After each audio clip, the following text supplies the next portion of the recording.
will open up the hatch and then help the crew out of Dragon. So coming up next, as we mentioned, is the deorbit burn. This is the last time that the forward Dracos, which are the 4 thrusters located on the top of the vehicle, will ignite. The deorbit burn will place Dragon on a precise trajectory to return to the splashdown zone off the coast of California and last approximately 18 minutes. Yeah, so we have a pretty packed day today, Jesse. Yes. I think other than launch, coming home, crew coming home, it's an incredibly dynamic day. Yes. And that's what we're preparing for today, right? Yeah, exactly. We do have some expected times for each one of these events, but as always, some of the times may move by a few minutes. We do expect the deorbit burn to last about 18 minutes, but it could last as long as 24 minutes if needed for this mission. But as those events happen, we will continue to call them out. Exactly right. And on a dynamic day like today, right, as they say, slow is smooth and smooth is fast. So we're going to have a lot to cover today. But much like launch day, we're excited about getting crew home, and we're excited to see, as they land, what we're going to be covering today. Yeah, exactly. We are just about 3 minutes from the expected start of the deorbit burn, and if you look at the bottom middle of your screen, we have a new clock that will be following along with Dragon as it makes its way down to Splashdown, so you can follow along with the timelines for today's mission. Which is pretty exciting, because we know this is an overnight mission for us on the Pacific Coast, right? So it's going to be a little hard to see visuals sometimes because it'll be dark outside. Yeah. But understanding when crew's coming home is going to be very important also for the crews on the ground that are going to be working to retrieve them, and we'll be covering that a bit more later as well. Exactly. We are expecting splashdown to be approximately 2:31 a.m. Pacific time. And we, again, if you're just now joining us, the deorbit burn is expected to start in a couple of minutes, approximately at 1:37 a.m. Pacific time. That's right.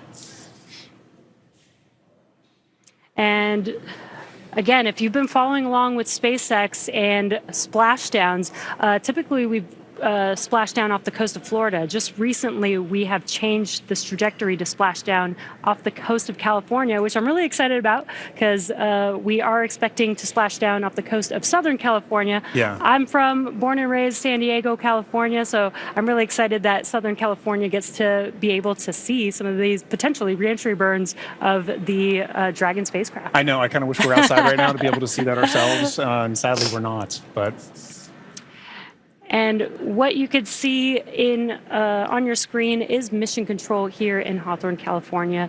This is where the core who speaks with the crew the entire mission all the way through splashdown is in this room, along with all the rest of the responsible engineers monitoring this mission. They monitor the mission from the beginning, from launch, from the day of liftoff, all the way to splashdown. Yeah, and similarly in Houston, at Axiom headquarters, we have MCCA.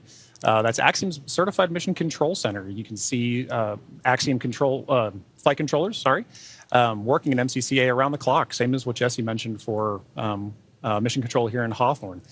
We have 24/7 coverage in all of these control centers, and that's making sure that while crew's up there, we have them supported fully from the start of the mission to the end of the mission. And on a day like today, right, it's a very critical operation. We want to make sure that we're there supporting them as well. So we've got coverage all the way from their return and into landing. Yeah, a little cheesy, but teamwork makes the dream work. Working in tandem with Axiom Space and our SpaceX members here. Exactly right. We've got to do it together, and I love that we can work in tandem in each mission control and bring the crew home safely. Exactly right. And both those control centers, like we said, work throughout the mission together. Right, on launch day, we have SpaceX's Mission Control Center here in Hawthorne working with Axiom's Control Center in Houston, as well as NASA's Control Center in Houston, Johnson Space Center, and Kennedy.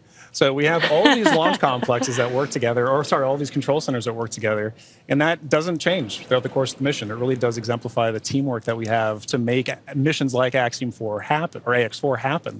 And all those flight controllers that we see there, they go through a rigorous amount of training to get to those positions, right? To be able to support crew and to be able to understand what crew is going through so that they know exactly what's going on in that mission in that time frame. Yeah, exactly. And we are still waiting for the deorbit burn or confirmation of the deorbit burn to start.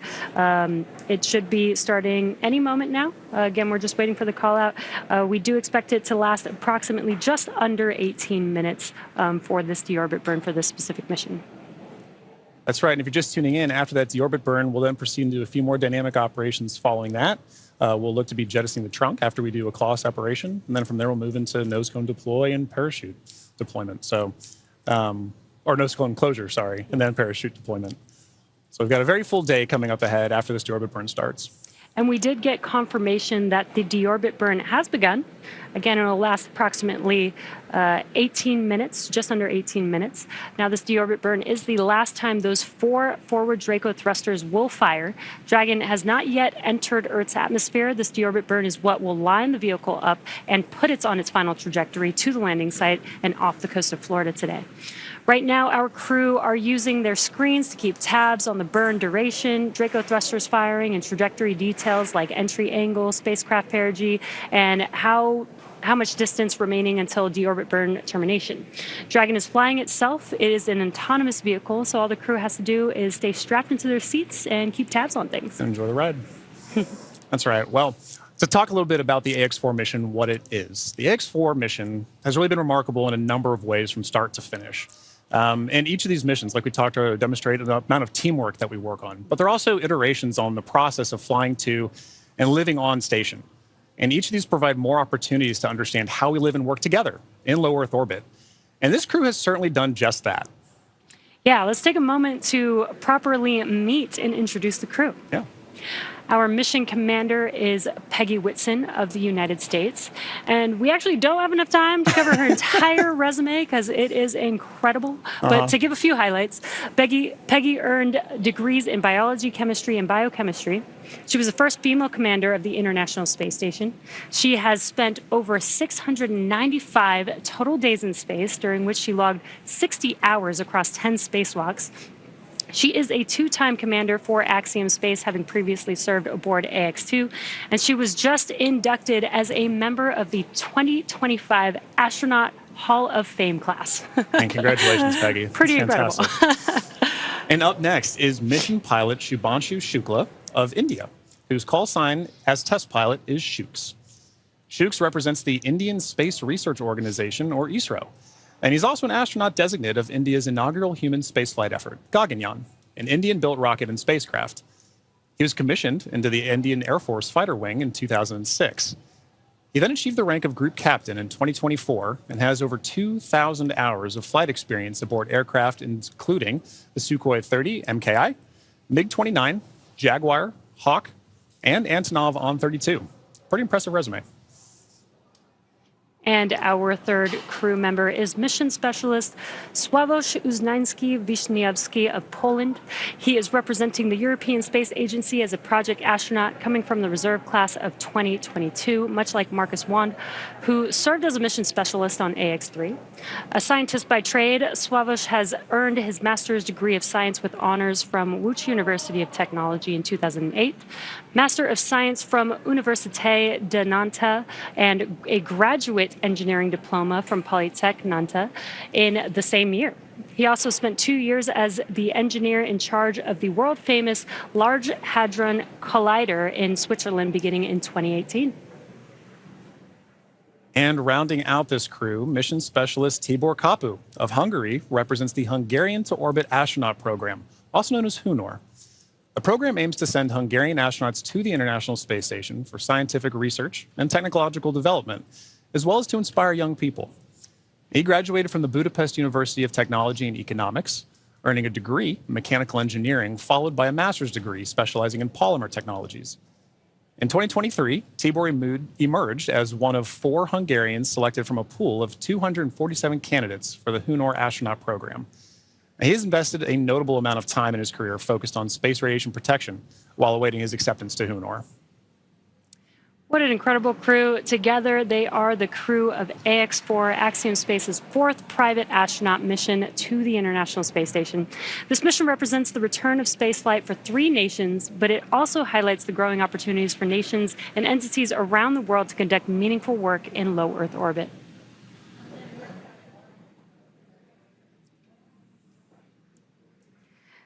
And we are, again, if you're just now joining us, the deorbit burn has begun for the crew. And this deorbit burn lasts just under 18 minutes. So we still have about 10 more minutes to go in this burn. And we are patiently waiting for that burn to conclude. Exactly right. And at the end of that burn, like we mentioned earlier, if you're just now joining us, we'll move into claw separation and trunk jettison before we move into nose cone closure and then parachute deploy. So we've got a few dynamic operations that are coming back to back coming up here shortly. But, you know, Jesse, we were talking a little bit about that crew. I had the pleasure of meeting them a little bit before the mission. And you can really tell that this crew has taken it upon themselves to really make sure that a priority of this mission is outreach.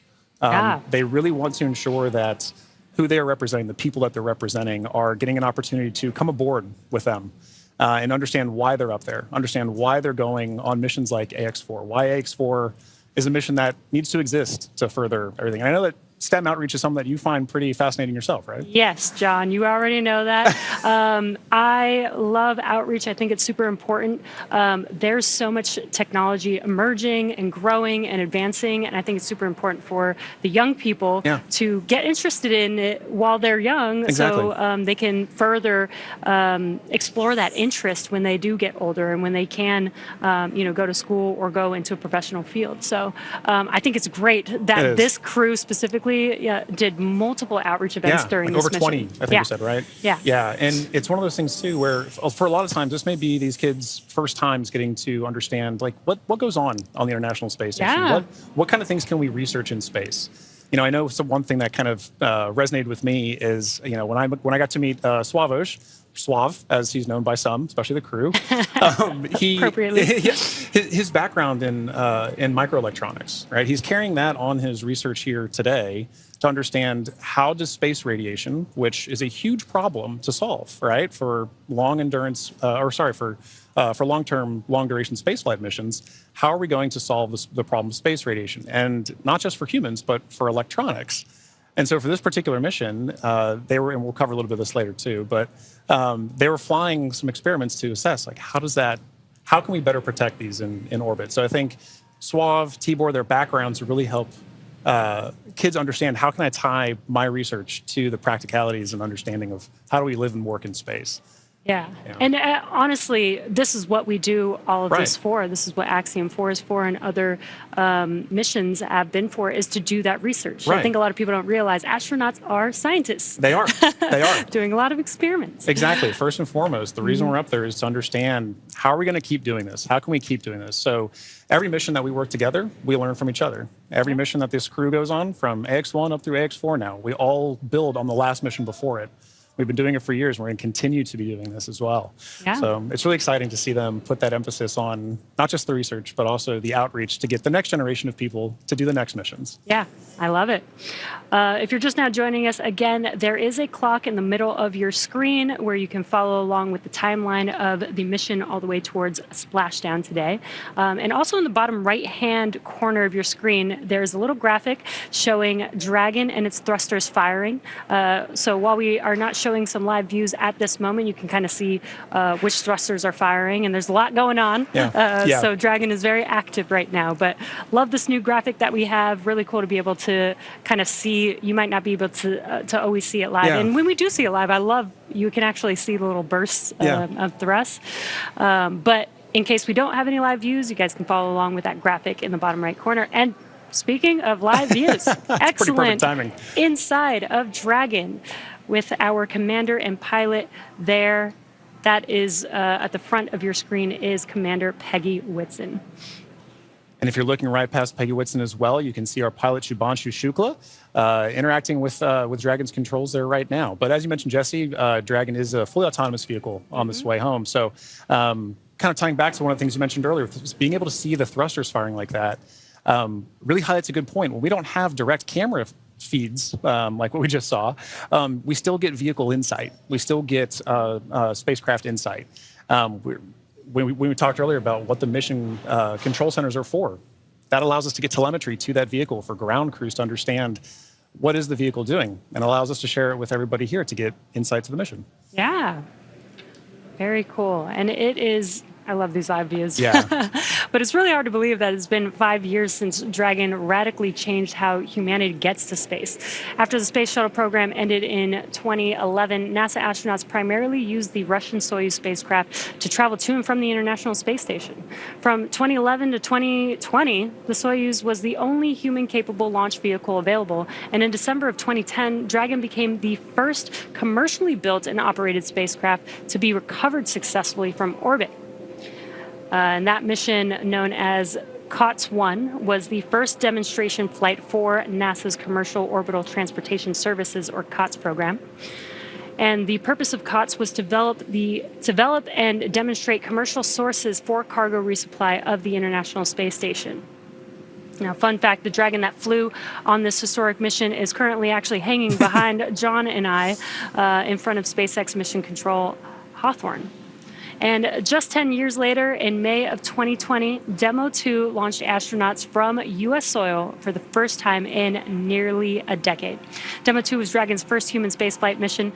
The spacecraft, named Endeavour, carried NASA astronauts Doug Hurley and Bob Behnken to the International Space Station in the first orbital human spaceflight launched from the United States since the final space shuttle mission in 2011, and the first ever operated by a commercial provider. And I remember that day very well. Yeah. One of the most exciting missions, probably my favorite mission of all time, really. Yeah, and another fun fact about Endeavour, too, that was the first mission for Ax-1. Oh, yes. That was the Dragon they flew on Ax-1. Exactly.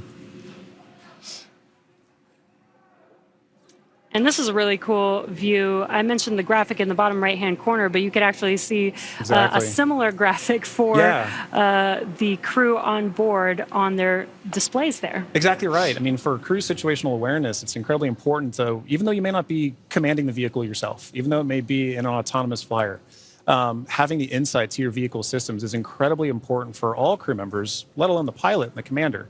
So our commander, Peggy Whitson, and our pilot, Shubhanshu Shukla, are maintaining close situational awareness on the vehicle systems there, like we saw a minute ago, being able to watch thruster firings, understand where they are kind of on their mission home. Yeah, and they are sitting inside of Dragon. They're strapped into their seats, so they can't really see what's going on the outside, but they can hear the sound of the thrusters firing. It may sound a little bit different to them than here on Earth, but it also helps them, as they're monitoring, helps them understand what's happening, what those sounds mean.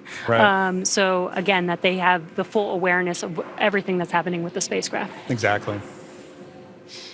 Now, alongside the NASA missions, Dragon has also flown several private missions to orbit. In September of 2021, on the Inspiration 4 mission, Dragon became the first private spacecraft to take an all-civilian crew to orbit.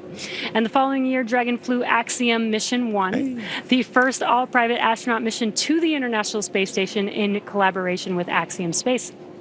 Now, the first of now 4 flights together with Axiom Space to take commercial crews from around the world to the International Space Station.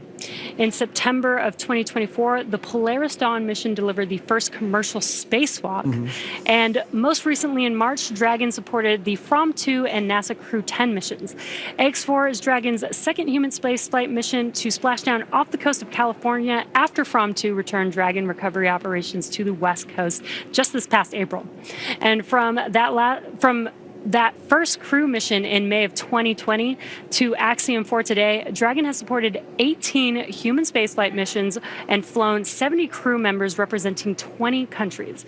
Overall, Dragon has flown 53 missions, carrying over 300,000 pounds of cargo to space. In the history of human spaceflight, fewer than 700 people have ever been to orbit. At SpaceX, we want to help create a future where not just hundreds of people, but thousands and ultimately millions of people can travel off Earth to live and work in space and on other planets. Yeah, you know, Jesse, you mentioned basically all that lineage of the Dragon spacecraft, and it's sometimes easy to get lost in the numbers. But it really does highlight how we've built, the same as what we were talking earlier for building on missions, right? We built to get where we are as a space industry with the Dragon flying, and it's allowed us to provide missions like Ax-1 up through Ax-4 together, like you mentioned, but collaboratively. And each of us, it allows each of us to play a role in these missions supporting. And so I always really love the teamwork aspect of this commercial spaceflight endeavor, and I think what you just mentioned there really highlights that. Yeah, and just the exponential growth. It's only been 5 years since SpaceX has been a part of this in history, and it's really cool to see how much we've been able to do. Exactly. And we are about 30 seconds or so away from the expected ending of the deorbit burn, so we should be potentially hearing that call out, but if we don't hear the call out on the nets, we will confirm when that deorbit burn is complete. Exactly. And like we mentioned earlier, while we're waiting on those calls, we're still able to view some of the telemetry and insight to the vehicle that we have too. So once we kind of get some awareness that the vehicle is done doing its deorbit burn, we should shortly hear a call after that. But at that point, it's a good reminder that those calls, the telemetry, it serves as an operational synchronization point for all of us to kind of say, a major dynamic operation has just happened. Now, how are we going to regain the situational awareness to say, okay, everybody's back on the same page, so we can continue executing all of the flight procedures that we have. So. Yeah, exactly. And we are awaiting the conclusion of the deorbit burn. And again, after that deorbit burn ends, we'll move into claw separation, trunk separation, or chunk jettison rather, and then we'll move into nose cone closure for the rest of the mission. Yeah. We are just in the beginning of the multiple dynamic events that we have left to bring the Ax-4 crew safely back home to planet Earth. Exactly. And we do have our recovery ship Shannon waiting patiently in the Pacific Ocean. We do have a targeted splashdown zone, so the crew aboard the recovery vessel is there waiting, and once they splash down into the water, we'll send a couple fast boats, and then the recovery ship vessel Shannon will meet the crew, lift the Dragon spacecraft on board to the ship, help the crew get out of Dragon, and then they'll eventually do some medical checks, make sure that they're all good. Exactly right. Board a helicopter and take them back to land. Exactly right. I mean, like that is still a part of the very dynamic operations, and SpaceX and Axiom are both providing crew on the ground to provide in that work. So we have the retrieval of the crew and our Axiom. Dragon, SpaceX, deorbit burn complete and performance nominal. Trunk separation initiated. Awesome. Great news. We heard that call out.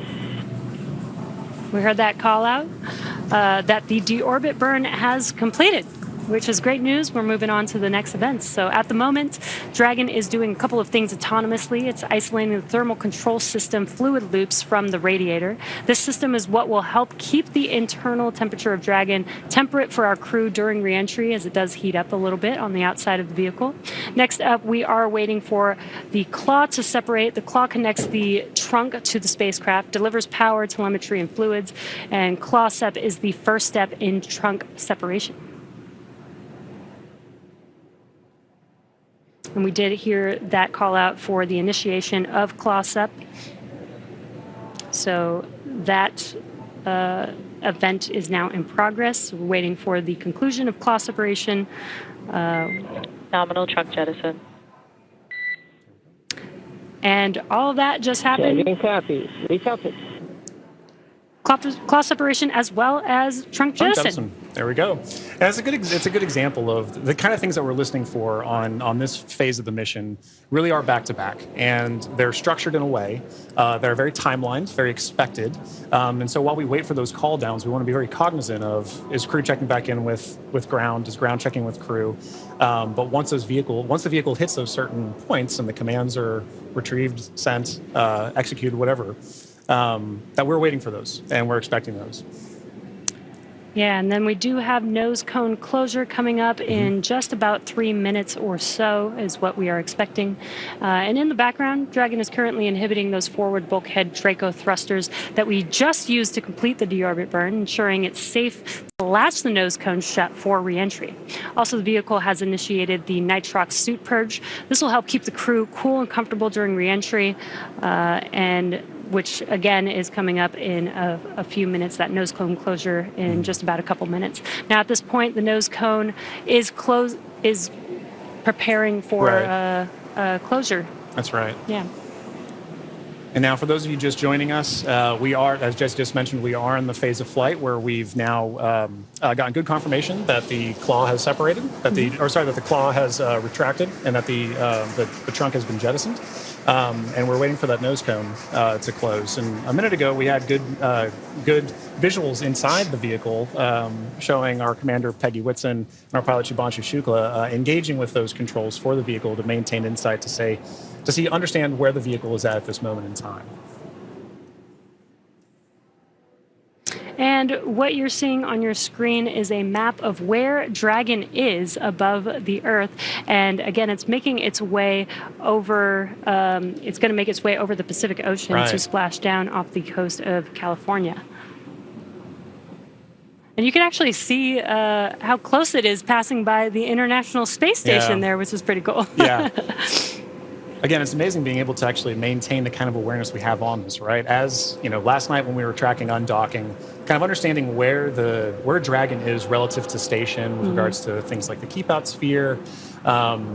It can be easy on a day like Splashdown when we're not talking about from undocking from the space station, to still be able to maintain awareness of where we are relative to it. I think in our orbit is fascinating. Again, we are waiting nose cone closure. And if you've been following along SpaceX, reusability is extremely important to us. That is what nose cone closure is for. In previous Dragon designs, we used to jettison the nose cone, but being able to close the nose cone allows us to just reuse it. We actually don't necessarily need it on the reentry, but it does protect the forward of the Dragon spacecraft during ascent, during launch, basically. That's right. Yeah, and being able to reuse that, I think, is an incredibly important aspect of what we're trying to do as we advance these missions, right? You take every mission and you learn from it, and you say, what can I do next with it? And so being able to now close your nose cone and keep the vehicle for next time is pretty important. Makes reusability and preparing for the next mission very easy. Exactly. But you're right. Now, once we're closing that nose cone, we have to make sure that there's no more Draco firings that are happening, because once those Draco firings are done, we can then safely close the nose cone and prepare it for reentry. Again, we are waiting for nose cone closure, and it is expected to be fully closed any moment now, so we are just waiting for that confirmation.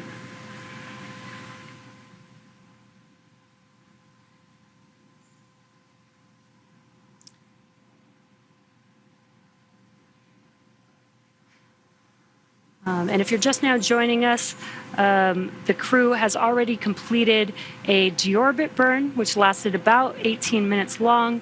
We had claw separation and jettison of the trunk, and nose cone closure is now in progress. Again, we're waiting for that nose cone to fully close, and then we'll begin to reorient the vehicle as it's lining up with its landing zone and prepare for re-entry through the Earth's atmosphere. That's right, and that landing zone for today is in the Pacific Ocean. In previous Axiom missions, we've gone to the Atlantic, but for this mission, we'll be splashing off the coast of Southern California. And at that point, once crew has landed has splashed down, rather, sorry, we'll be dispatching crews out to the crew to retrieve them, pull them aboard Shannon, our SpaceX's retrieval vessel, and at that time, ground crews will also be assessing crew, making sure they're okay, and Axiom Space personnel will also be providing support to the crew as we pull them back on board. Yeah, and what you saw on that graphic is we do have a few different splashdown zones. Today, we are expected to splash down off the coast of San Diego today. And there you can see the trajectory that Dragon is going to be making as it makes its way to that splashdown zone. That's right. So if you're in Southern California, you should get some pretty good views. We won't have any here today. We're inside. But we will be following along closely, obviously. Once those parachutes deploy, we get good visual confirmations of crew. It's important to note that the ground crews will know exactly where Dragon is landing. or splashing down rather. And at that point, we'll be able to go out and retrieve them. But prior to that, you should get a pretty good view of Dragon coming in. Yeah. I think it's a pretty cool view. I've seen the videos, haven't seen it in person just yet. Hopefully one day I'll get to see reentry of a crew. But if you're in Southern California and you go outside in about 15 minutes or so, you might be able to see it. That's right.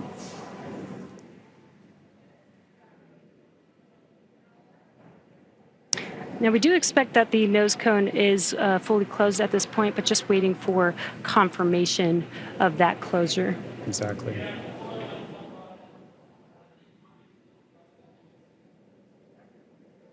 Again, the nose cone helps protect the forward bulkhead thrusters and just the forward section of the Dragon spacecraft during ascent.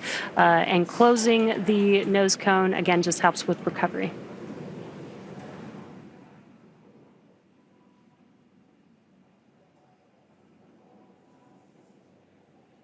So far, we've had a pretty smooth return home. The crew undocked from the International Space Station yesterday at 4:15 a.m. Pacific time. They spent 22 and a half hours coasting, doing a few more orbits in space before they come back down to planet Earth. And we're just under 30 minutes from them splashing down. And again, we have this new clock on your screen, in the middle of your screen, where you see that countdown to splashdown, which I love, because now you can see there's about 26 minutes before we expect them to splash down in the Pacific Ocean off the coast of San Diego today. Yeah, I think having the countdown really helps bring home that they're almost here. It is time for the Ax-4 mission to come to a close, but this is just the dynamic phase of the missions that's coming to a close. There's so Dragon, SpaceX, nose cone secured for entry. Dragon copy, nose cone secured. And great call out there. The nose cone is now fully closed, ready for reentry. And what you're seeing on your screen is the core, the crew operations and resources engineer. That's who was talking with the Ax-4 crew just now. Right. Now, once it's time for our crew to splash down back on planet Earth, they'll be heading to one of several targeted sites supported by SpaceX. Until recently, Dragon recoveries primarily occurred off the coast of Florida. This year, SpaceX moved Dragon recovery operations off the coast of California to allow Dragon to complete its deorbit before safely jettisoning the trunk over the Pacific Ocean. Ax-4 will be SpaceX's second crew mission to splash down in one of the new locations. From-2 was the first in April earlier this year. The new splashdown locations are near Los Angeles, Oceanside, and San Diego. And spreading the supported sites across multiple locations helps to maximize the return opportunities for this mission and future crews, lowering the chance that we'll have to wave off due to bad weather. So our fully equipped recovery vessel Shannon is stationed in Long Beach, California, and is currently standing by to support splashdown today. That's right. And like you said earlier, we'll be expecting to have that splashdown right off the coast of San Diego, as you can see on your graphic there. So we take into account many different variables, including what landing sites have favorable weather. And SpaceX teams have selected the primary landing site, as we just mentioned, as San Diego. Now, there are a number of weather-related items that play into splashdown and recovery operations. Some of the more obvious factors that impact operations are rain or chance of lightning in the recovery zone, both for the safety of the crew inside, obviously, but also for the recovery teams, as we've discussed, on the water. So we're looking for wind speeds that are less than 15 feet per second, or about 10 miles per hour, and relatively calm seas so that we can safely execute recovery operations. And these recovery operations include a lot, right? It's landing a helicopter on the recovery ship to fly our crew back to shore, but it's also pulling the Dragon spacecraft into Shannon, the recovery vehicle. Yeah, and as we've been mentioning, there are a number of variables and criteria that come into play, and they all help ensure safety of both the crew and the recovery teams. But weather conditions today are looking great in Southern California near San Diego, and for these operations, SpaceX closely coordinates with the United States Coast Guard to establish a safety zone to ensure public safety and for the safety of those involved in the recovery operations, as well as the crew on board the returning spacecraft. Now, multiple notices are issued to the mariners in advance and during recovery operations, and Coast Guard patrol boats are deployed to discourage boaters from entering the splashdown zones. And that's right. We really want to stress to the public the need to respect this safety zone. Recovering a spacecraft from the water is a hazardous operation, as you can imagine. And any other boats interfering in the area not only increases the risk to the astronauts in the spacecraft, as well as the teams working to recover them from the water, but also to those themselves who would be going out to see it. So for the safety of the crew, as well as your own safety, we recommend you sit back from home, watch and follow along the action from your TV, as the teams who have trained Dragon, extensively do SpaceX this. For final entry briefing, report when ready to copy.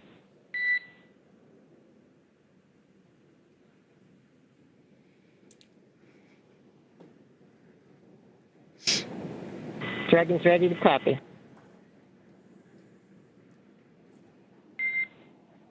Dragon, I have no deltas to the previously briefed times. The vehicle is healthy, weather is still looking good, and recovery forces are on site. Predicted comm blackout starting at 0918 Zulu and ending at 0925 Zulu. How copy?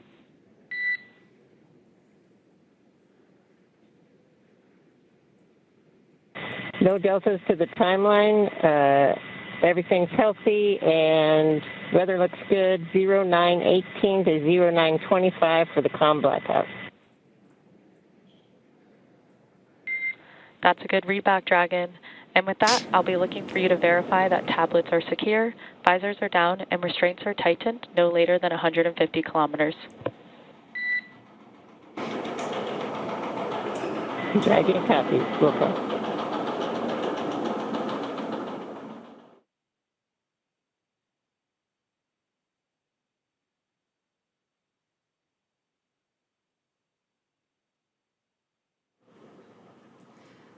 And we just had some great comms between the core and the crew. It sounds like everything is a go for Splashdown.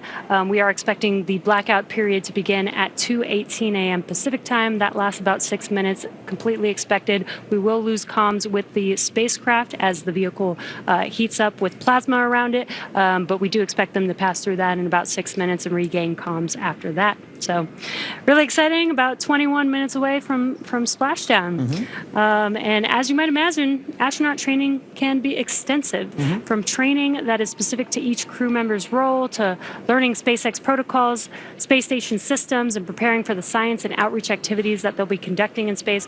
Private astronaut training is rigorous. In addition to the training in the field like they do through NOLS, or NOLS, the Axiom 4 crew spent about 35 days training inside of Dragon. Now, to prepare them for flight, our teams at SpaceX spent the last several months teaching the crew about orbital mechanics and how to live in microgravity. While this was more of a review for Peggy Whitson, for the rest of the crew, this was their first time flying on Dragon. The training program includes nearly 100 different lessons covering all aspects of the flight.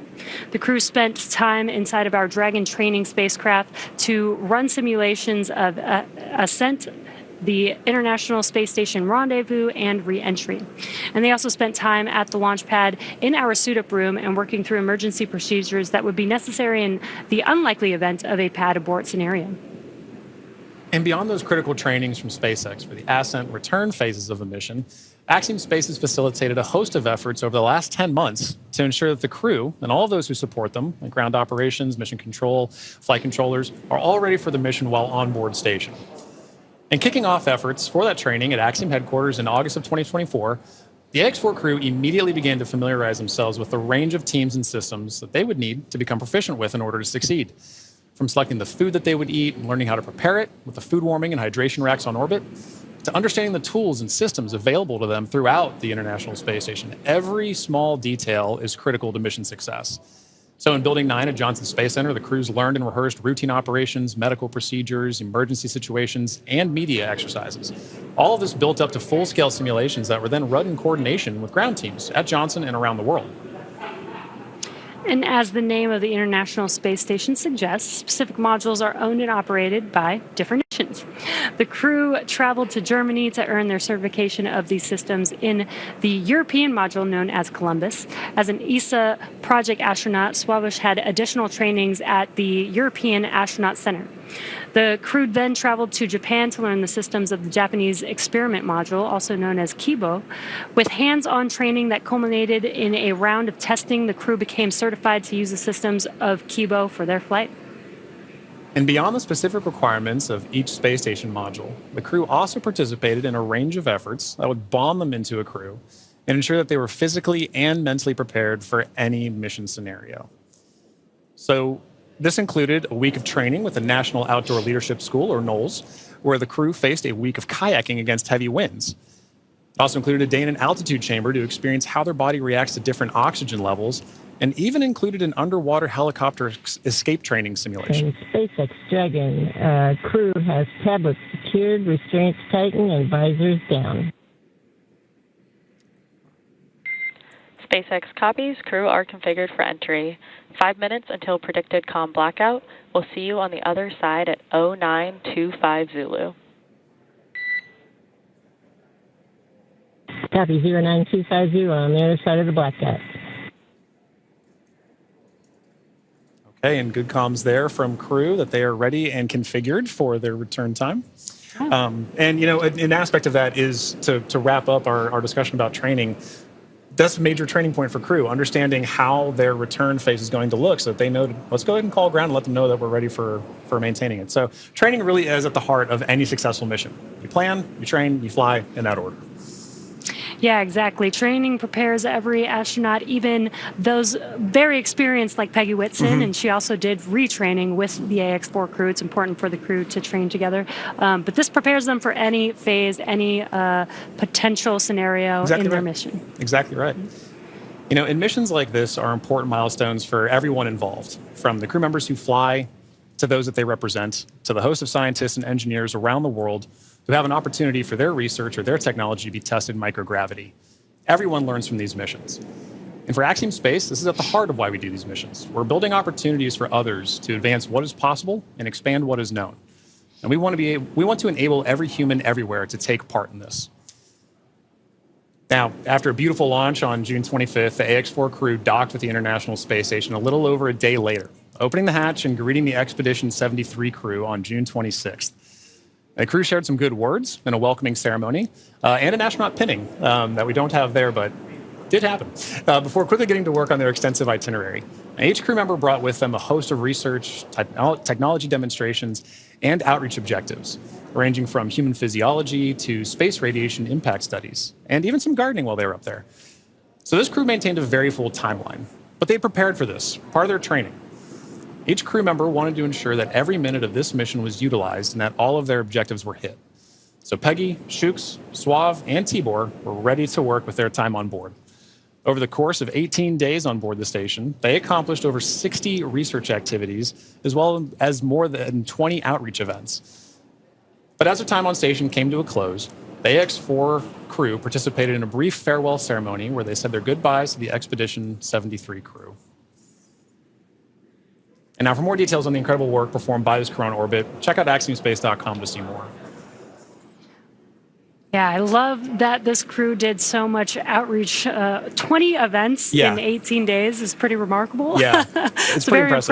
impressed, plus the 60 experiments on top of that. So I mean, and as we discussed earlier, it was a huge priority for them to be able to conduct those outreach events for the people of their countries who may not have had a chance to talk to an astronaut, to understand why are we going to space.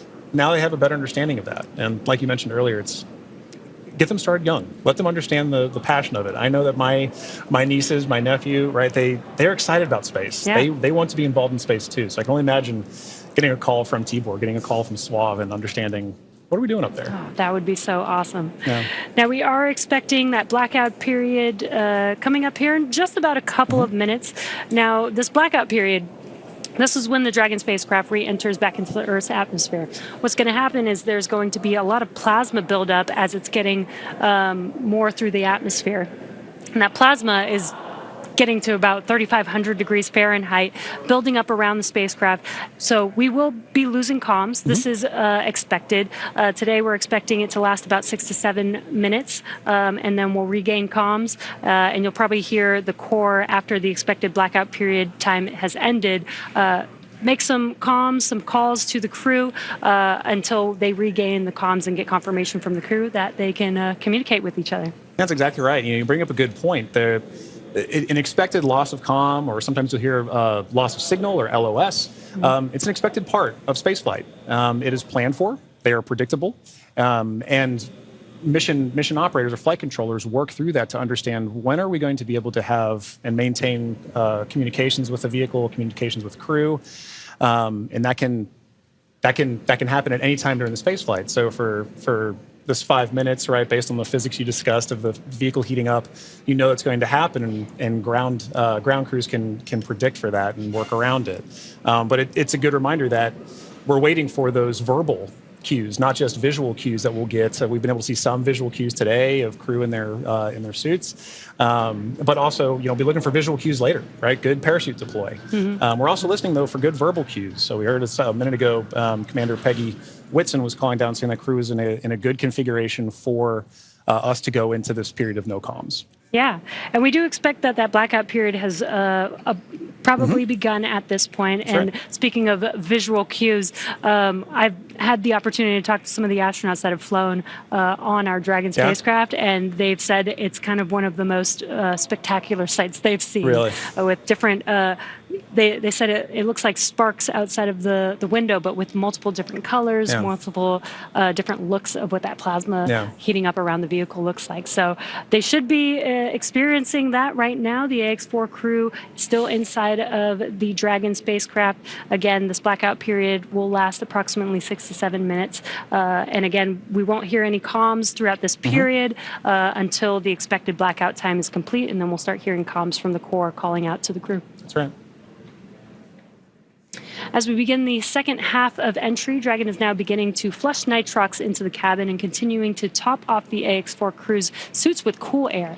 Again, this is what will allow the cabin temperature to remain comfortable while, as I mentioned, the external temperatures reach 3,500 degrees Fahrenheit. The heat shield is pointing forward, leading the spacecraft to the landing site. Dragon's primary heat shield is comprised of Pika 3.0, which stands for Phenolic Impregnated Carbon Ablator. First generation Pika was first developed by NASA for studying and sampling comets within our solar system. SpaceX then partnered with NASA to develop Pika X, which was the second generation product used on all Dragon 1 commercial resupply missions that successfully resupplied the space station on 20 missions.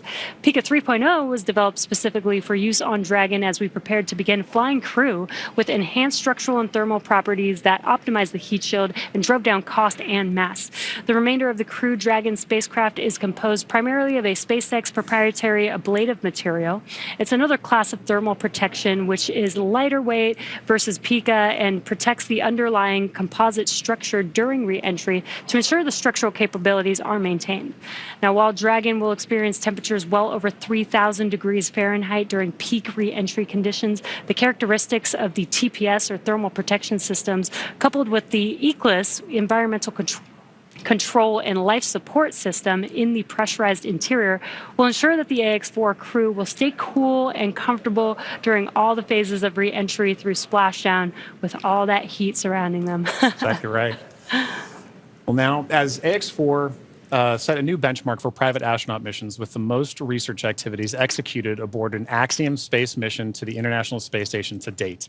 With over 60 experiments representing 31 countries, the mission showcased the growing global interest in leveraging low Earth orbit for scientific discovery. The research portfolio included 8 technology demonstrations, 12 life science investigations, and 27 research projects. And this research spanned a wide range of disciplines, from cancer biology to regenerative medicine to even artificial intelligence, agriculture, and materials science. And this further demonstrates how low Earth orbit is a platform for innovation. Now, many of these studies were designed to address challenges both in space and on Earth, such as improving disease modeling, enhancing food security, and developing smarter autonomous systems. Now, the scale and diversity of the Ax-4 research portfolio reflect a shift toward more collaborative science on orbit together, positioning commercial astronaut missions as catalysts for advancing knowledge and solving real-world problems. You know, Jesse, I think this is one of the most important things about a mission like this, is it allows us an opportunity to understand we have a number of problems that we're trying to address on Earth, and it is a unique opportunity to be able to go to low Earth orbit and understand some of the key aspects of that kind of research. And missions like Ax-4 really allow for those kind of problems to continue to have momentum behind them to be solved. The International Space Station has been tackling so many of these problems for over 2 decades now. Yeah. And that research needs to continue. It needs to keep going. I think a lot of people don't realize that some of the stuff that we have that seem very simple and common to us here on Earth actually sometimes come from the research that happens in space. Exactly right. Exactly right. One of the things we were talking about earlier is a major aspect of long duration spaceflight is the radiation impacts. And I know for me personally, I thought one of the really interesting research topics or research experiments that was being conducted on orbit for Ax-4 was looking at what are the different materials and properties that we can use to protect against space radiation. So during the mission, we had a great call between Peggy, Sław, and Dr. Lucy Lowe with Axiom Space to discuss exactly what it is that we're trying to protect for and understand why space radiation is so difficult to wrap. So, missions like Ax-4, they're all important. And we are now seeing great confirmations of the Dragon spacecraft making its return back to Earth right now. And while we are in a blackout period, this is an excellent view, seeing Dragon from the ground as it's re-entering back into Earth's atmosphere. Now, that blackout period is expected to conclude at 2:25 a.m. Pacific time, so just a couple more minutes here, and then hopefully we'll get some comms back between the core and the crew. But in the meantime, at least got some cool views of the crew almost back down here on Earth. Exactly right. And making that kind of visual confirmation is such an important part of what we're tracking today. We're tracking a lot of very dynamic operations. And so being able to see what we see on the screen there is incredibly important for mission controllers. Dragon, SpaceX, comm check.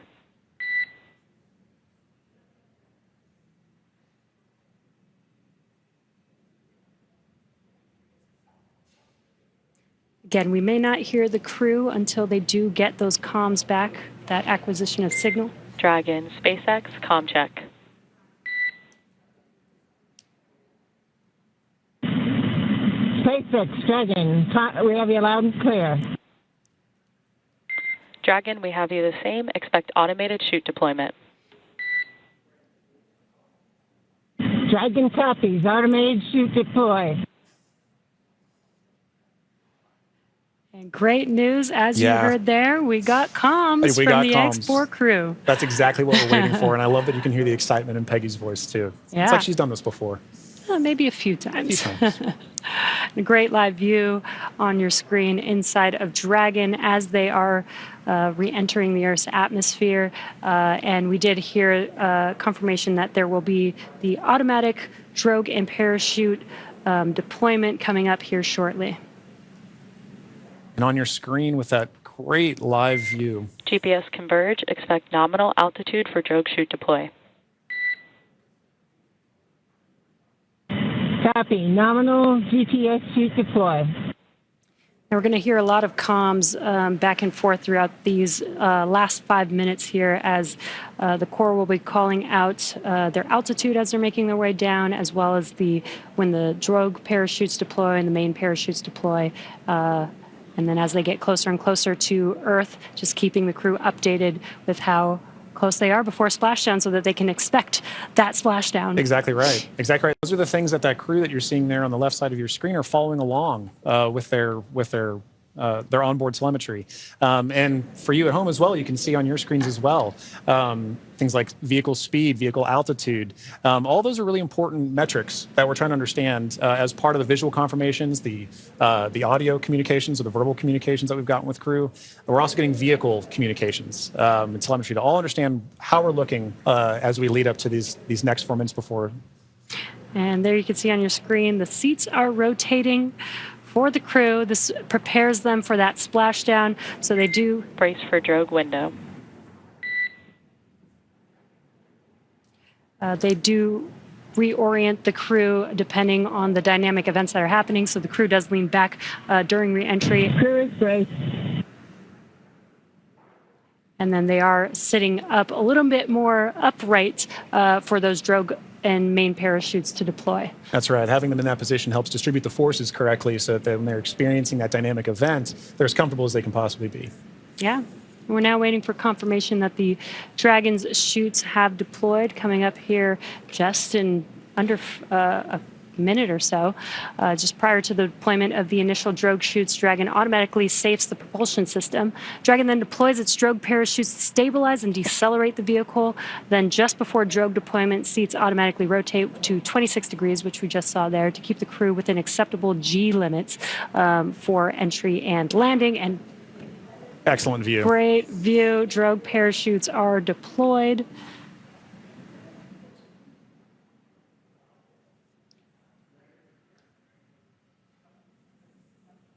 View looking forward. Drogue descent rate nominal. Descent rate nominal, copy. Again, we're going to hear a lot of comms throughout this next 3 minutes here. This is looking forward on the Dragon spacecraft up at the chutes. Those drogue parachutes are fully deployed now, so we do expect those main parachutes to deploy here shortly.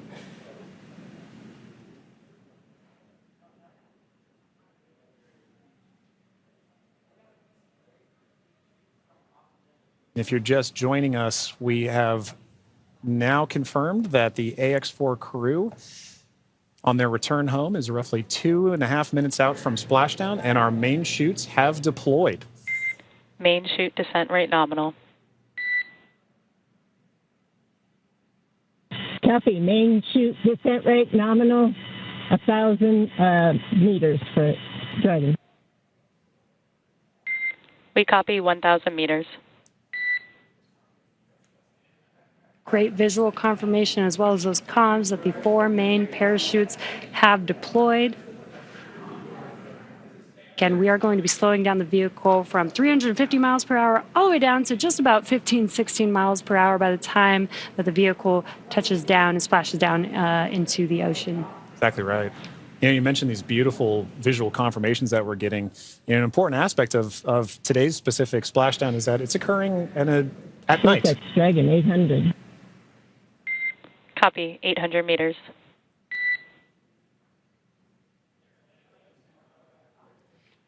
Commander Peggy Whitson confirming the spacecraft's altitude as it's making its descent into the Pacific Ocean just off the coast of San Diego in Southern California.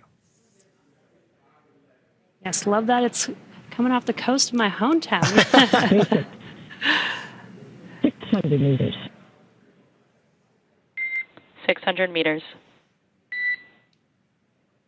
And at 600 meters, we're just under a minute before that expected splashdown. The landing in water is a lot simpler and more reliable.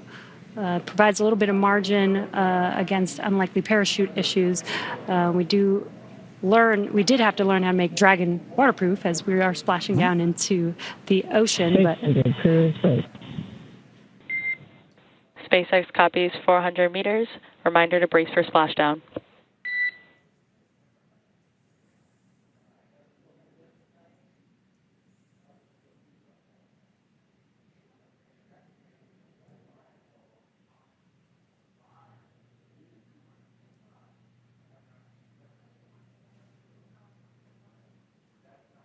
Oh, that's a pretty cool view. Yeah. That's right. Maintaining the vehicle's signature through things like cloud lighter and any kind of atmospheric disturbance allows us to maintain visual contact with the vehicle as it's making its final descent towards water landing. And it's a little foggy, as you can see there. Yeah, Pacific fog is rolling in. We've got some very bright lights as Dragon, you can see the ocean there. Dragon is about to touch down in just a few seconds here. And working their way towards the vehicle are the SpaceX and Axiom support teams that will be present for the next phase of our splashdown coverage today. At this point, we'll be waiting for confirmation of the crew's safe landing, and then we'll move into the phases of this mission, which are really, let's recover the vehicle, let's recover the crew, let's make our assessments, and at that point, we'll be covering. And we have splashdown of the Ax-4 crew back on planet Earth. Welcome home.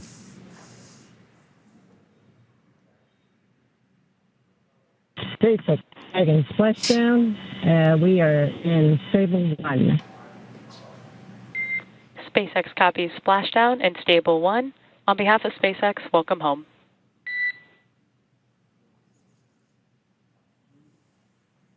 And thanks for the great ride and the safe trip. And Grace is happy to be back. We are happy to have you back home safely as well.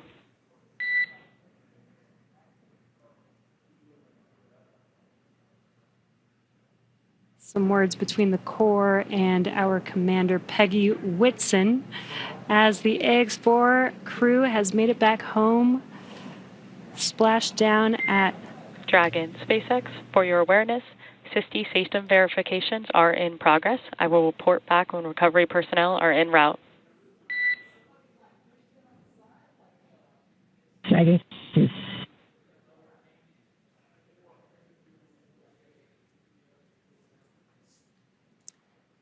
Yeah, so now you can see a couple fast boats are going to be approaching the Dragon spacecraft. They're going to start with making sure that the spacecraft is safe. They're going to do some sniff checks. They're going to pick up those main parachutes. As Dragon splashed down, the chutes were immediately cut to make sure there's no safety issues there. So we'll pick up those main parachutes up.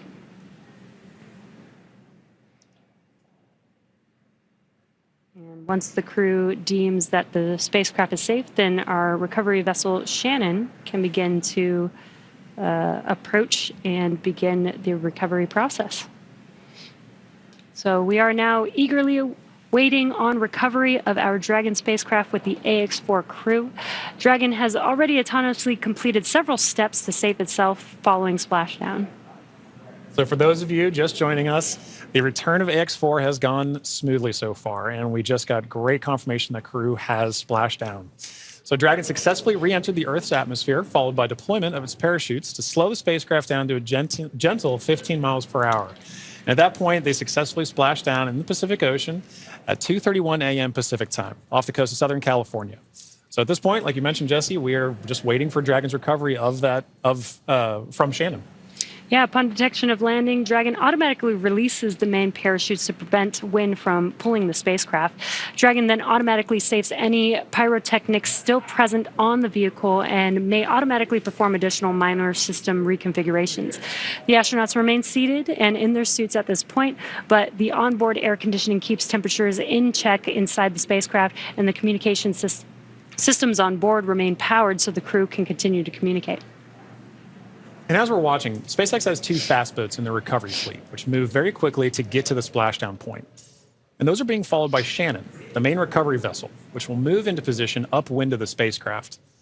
The two fast boats have very specific roles here in these operations. The first fast boat makes initial contact and is focused on immediate safety inspection of the vehicle, checking for vehicle integrity and any presence of hypergolic propellant vapors. This ensures that it's safe for Shannon to approach the Dragon spacecraft. Now, once Dragon is cleared for full approach, the team begins rigging the spacecraft for water recovery by the recovery ship. The second fast boat is responsible for parachute recovery and also serves a redundant boat to the first. So we'll see a team member, we'll also see a team member rather on a jet ski helping to gather up the now detached parachutes that you mentioned came off. Jesse. Yeah, and it'll take a little over 10 minutes for the recovery crew to complete their safety checks. Then once they're complete, the team will begin preparing Dragon to be lifted into the recovery vessel. As part of the preparation for this lift, one member of the recovery team will climb on top of the spacecraft so that they can attach Dragon's hoist rings and connect the lifting lines. Now, it will take us less than an hour to raise Dragon to the recovery boat and remove the crew from the spacecraft. And then after medical checkouts, the crew will return to shore by helicopter and then be flown back to Houston. That's right. And each of these next steps are entirely dependent on the status of the crew. Axiom Space is Dragon, SpaceX, we have pulled go for recovery personnel approach. Expect fast boats alongside in 1 minute. Dragon copies. We'll be waiting. And with that call from core to Commander Peggy Whitson, you can see now the fast boat making the two fast boats rather making an approach to the Dragon that you see in the middle of your screen with that flashing green beacon. Now, as we mentioned, Axiom Space's chief medical officer is on the main recovery ship Shannon and is ready to put eyes on this crew for the first time since they departed quarantine together. And our medical teams will be with them every step of the way home.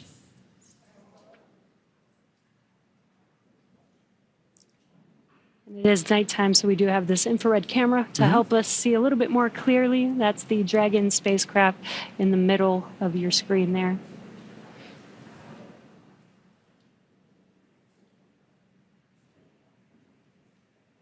These SpaceX fast boats are now making initial contact with the Axiom 4, with the Dragon spacecraft, excuse me.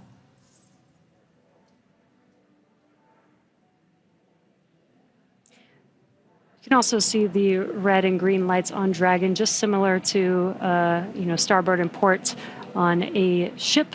We have that for nights like this where it's a little bit harder to see the orientation of the vehicle, so those red and green lights help us understand which side of the vehicle and orientation that we are approaching.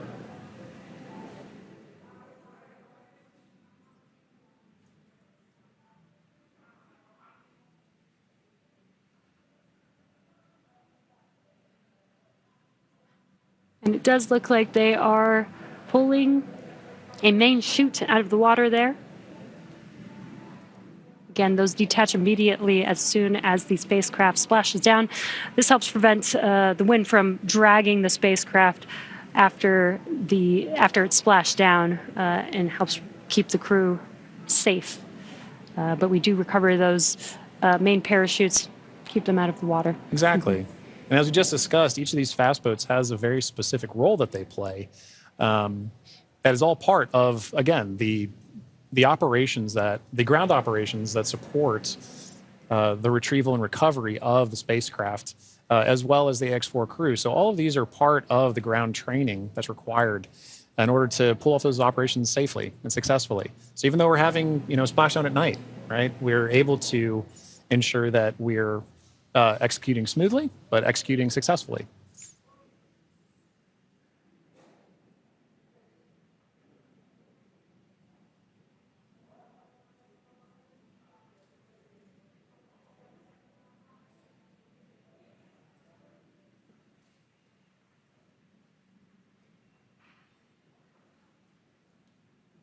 We're now looking at some additional views that we're getting in of the fast boats making their contact with the Dragon spacecraft.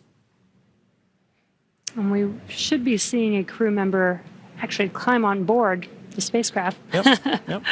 do some final safety checks, and then help begin setting up the rigging for the spacecraft to be lifted out of the water. That's right. It's all part of a coordination, a choreography of events, right? Getting from spacecraft is in the water. What are the next few steps that have to occur before we can get Dragon onto the recovery vessel Shannon? And this is a very key moment in that. Yeah, and right now you can see them doing the sniffs, making sure that there's no hazardous gas or chemicals around the vehicle, and that it's safe for the team to actually approach and climb onto the spacecraft. And as always, the recovery crew is wearing the PPE necessary to perform these operations. PPE is personal protective equipment. And it's a good reminder that even in this phase of the mission, we're excited crew is home, but the job's not done yet. We're taking this time to make sure that we're operating smoothly, that we're operating safely, so that we ensure a safe return for the crew on board the vessel and back home to their families and teams. Yeah, we call conclusion of the mission when the crew egresses the spacecraft, and egress means to exit the spacecraft.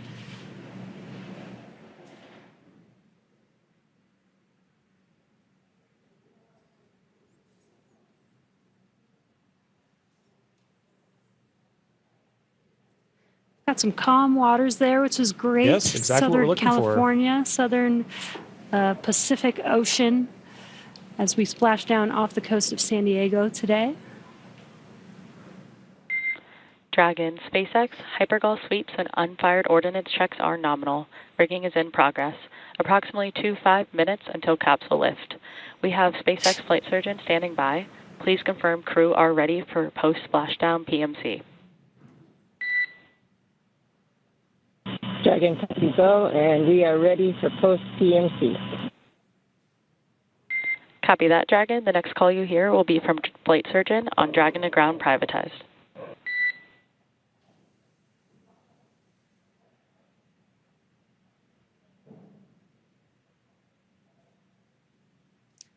And you heard those comms. The team is going to do some medical checks. They are going to do that on a private net. And that's what those comms were, confirming that they're switching the nets that they will be communicating on. And this is just to make sure that the crew is feeling okay. Exactly right. Through all those dynamic events. Yep. While for us watching Dragon re-enter the Earth's atmosphere from afar, there's a lot going on in that spacecraft there with the crew. So just making sure that the crew is feeling good and checking in with how they're doing. Exactly. It's an important touch point for kind of reaching a key milestone on the return trip home. As just mentioned, it's a very dynamic phase of flight.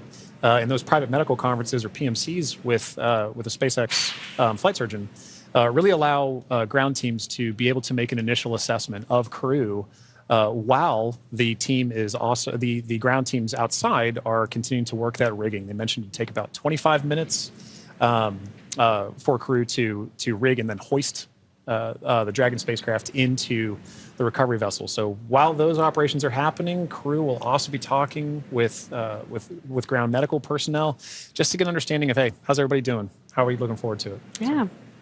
And they did confirm that the vehicle was safe to approach. They did some hypergol checks, and they also checked the thrusters that did not fire to make sure that there are no leaks from those thrusters. We do have Super Dracos on the vehicle in case of an abort emergency during ascent.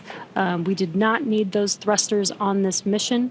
And again, they are only used for the ascent portion, but we do want to make sure that throughout the mission, as the Dragon spacecraft was docked to the International Space Station for 18 days, that everything is still good and safe, again, to complete these final recovery operations.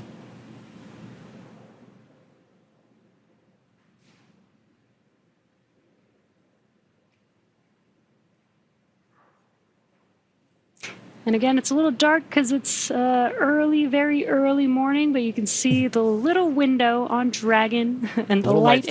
Little light inside there as the crew is patiently waiting recovery operations. It's a very different view that they're having outside that window than they had for their flight up and their flight home. Yes.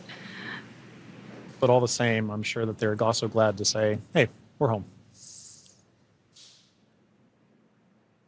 If you're just joining us from home, you are seeing live views of the Dragon spacecraft that has returned home from the Axiom 4 mission.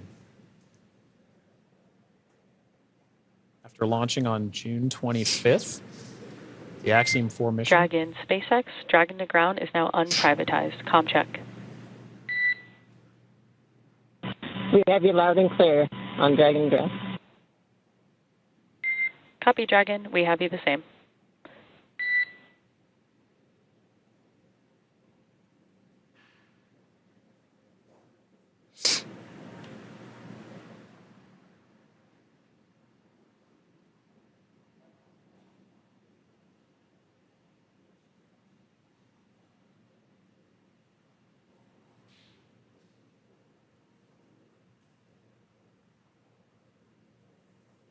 You can now see on the screen SpaceX support personnel beginning the rigging procedures to ensure that the Dragon spacecraft is rigged. SpaceX, be advised, we're going to step into transitioning the forward link. COM will be unavailable for approximately 5 minutes.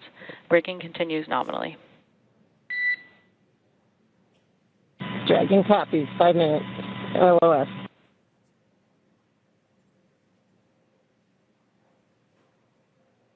Again, the Corps just keeping the crew updated with the operations that they're performing. They won't have comms for about 5 minutes, but rigging is continuing, as we can see there, with the recovery crew member standing on top of the spacecraft. Yeah, working very important procedures for the next phase of the Ax-4 mission. And for those of you who've been following along since June 25th, when a Falcon 9 lifted off from Kennedy 39A, this was a pristine new Dragon. That crew had the privilege and the pleasure of naming Grace.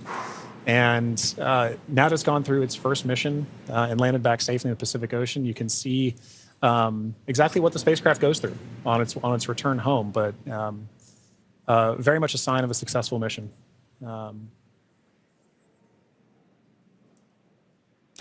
Yeah, I love the tradition that the first crew that flies in the spacecraft get to name the spacecraft. And Peggy Whitson had some great words on why they named the spacecraft Grace, which I think is amazing. And we've got a great fleet of Dragon spacecraft. And speaking of Commander Peggy Whitson, she's actually our third frequent flyer. Yeah. Our first frequent flyer was Michael Lopez Alegria from Axiom Space. Yeah. Second being Jared Isaacman when he flew on the Polaris Dawn mission. And now Peggy Whitson flying for a second time on a Dragon spacecraft. At SpaceX, we're trying to make these vehicles reusable, just like aircraft when you fly and fly over again multiple times a day. And we're getting closer and closer to that with the same crew members flying again, which is awesome. And it's important to note, right, that kind of mission-to-mission lineage, right, allows crew members like Peggy Whitson, like Michael Lopez Alegria, to better help inform the next crews that are coming with them, right? The more familiarity that you get with the vehicle, the better equipped you are on your mission. And I, as a personal Peggy super fan, I cannot imagine a more fitting astronaut to be able to give a name to a new vehicle. I love the messaging behind why they chose to name it Grace.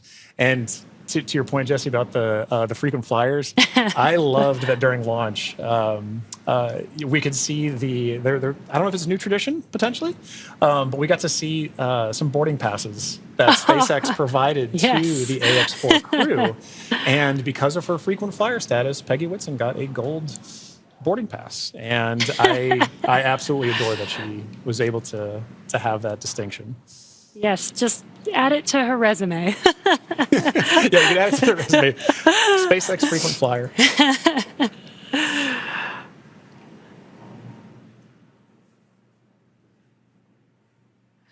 Yeah, I love the boarding passes. Again, always trying to make it as common as aircraft, planes that we fly on every single day. Exactly. And we're still just in the beginning, but I feel like we've made a lot of progress in the last 5 years, and we still have a lot of new things, new missions, and improvements that we want to make to, future spacecraft and launch vehicles. So I'm excited for the future. I really do believe that we could get to aircraft, plane, regular flight, multiple flights a day within our future. I think we can. And human spaceflight is a team sport, and it is something that you are always learning from. No matter how commonplace any of these missions get, right? There is always the amount of training that you put into it to execute that plan, train, fly mentality, and being able to perform these missions, being able to say that Peggy has flown on multiple Dragon spacecraft at this point, kind of highlight that every time she's going to still go through the same training that she did for the last mission, that all these crew members, that all of the ground support personnel are going to be ready to support missions like these from even well before a crew is on the launch pad, all the way through Splashdown, pulling them onto the recovery vessel here for the Dragon spacecraft. And you can see on your screen both the fast boat and the recovery vessel Shannon making approach to Grace, our Dragon spacecraft.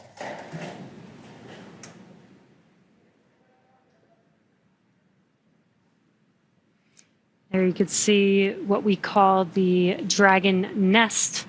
When the spacecraft is lifted up out of the water, it's going to seat into that ring that you see there at the end of the recovery vessel there. And once the spacecraft is nestled into the nest, it'll translate to a deck that meets the height of where the hatch on the Dragon spacecraft is. That'll enable the crew to egress or exit the spacecraft easily onto a platform in the recovery vessel. And talking about the crew, Jesse, we've mentioned this idea of this kind of understanding the aspects of spaceflight, as mentioned earlier, being able to do STEM engagement on the mission, but also being able to spend time and honestly, your crew commander being somebody like Peggy Whitson, for Shooks and Sław and Tibor to be able to take that knowledge back to their respective space agencies and to their countries is a huge step forward for what you just mentioned earlier about making sure that that human spaceflight as a team sport continues for everybody to understand what's going on, because now Shooks and Sław and Tibor have a very important distinction, and they now have a very unique perspective on what it takes for a human spaceflight mission to occur. as first time astronauts, they're going to take back all that knowledge from their time on the International Space Station and be able to make huge impacts with their space agencies in their countries. Yeah, I'm sure they learned a lot from Peggy Whitson, but also the other crew members that Exactly. are currently on board the International Space Station. They got to interact with so many different people with diverse skills. Exactly. And 18 days Yeah. is quite a long time It in is. space. It is. So it's a good amount of time. I believe this is the longest duration for an Axiom space mission so far.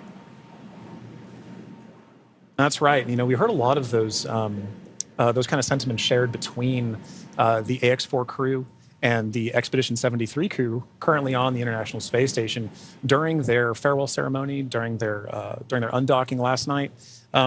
It really kind of underscored the aspect of once you're up there, once that hatch is open, it's all one team. Mm-hmm. It is. Like we keep saying, it's a team sport, but once they were in there integrating with the Expedition 73 crew, that Ax-4 crew was learning so much more. And it was highlighted in everything that they were able to execute, right? We mentioned earlier over 60 research projects, over 20 STEM engagements, outreach events. Over 18 days, that's an incredible amount of time packed into their timeline, just coupled with sleeping and being there, but also like the aspects that they're not timeline, but engaging with the crew, sharing cultural touch points, understanding each other, getting to learn each other. And they did have the benefit of getting to meet this Expedition 73 crew before their flight. So by the time they were opening that hatch, they kind of knew each other. And I think it's an incredible aspect of this mission for sure. That's so awesome. Yeah. I wonder what their comms were. I'll meet you in space. Exactly right. I wish I had the ability to say that. That'd be so cool. One day when we're all able to fly in space. All right, sounds good. I'll see you in space then. See you in space, John.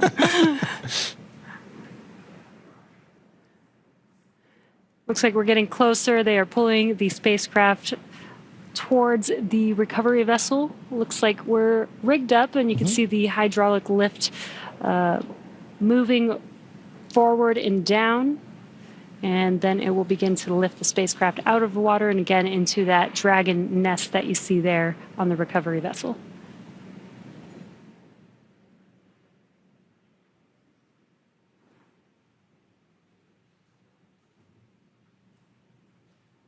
I think one of my favorite parts is the recovery crew that's on the spacecraft gets to jump into the ocean when they're done. Yeah. And it's nighttime in the Pacific, so it might be a little cold. We'll be a little chilly. But definitely a unique part of the job. Exactly right.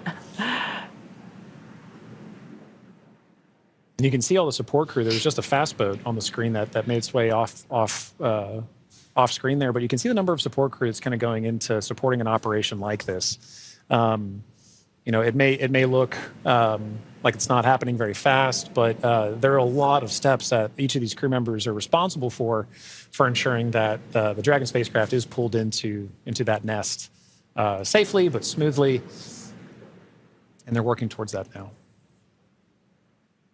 There he goes. Love that. Despite the freezing temperatures, it looks fun. And he got out of the water pretty fast, so I think you're right about that.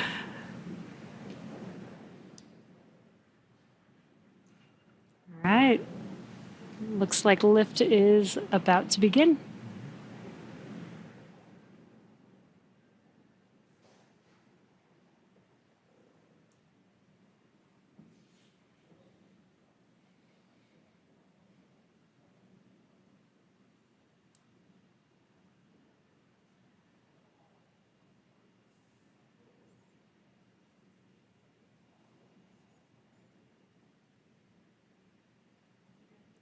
Those of you just tuning in, the Ax-4 crew splashed down off the coast of Southern California a little under 30 minutes ago. And we are now in the Dragon SpaceX. Rigging is complete. Stand by for capsule lift. Dragon copies. Dragon SpaceX, capsule lift in progress, brace.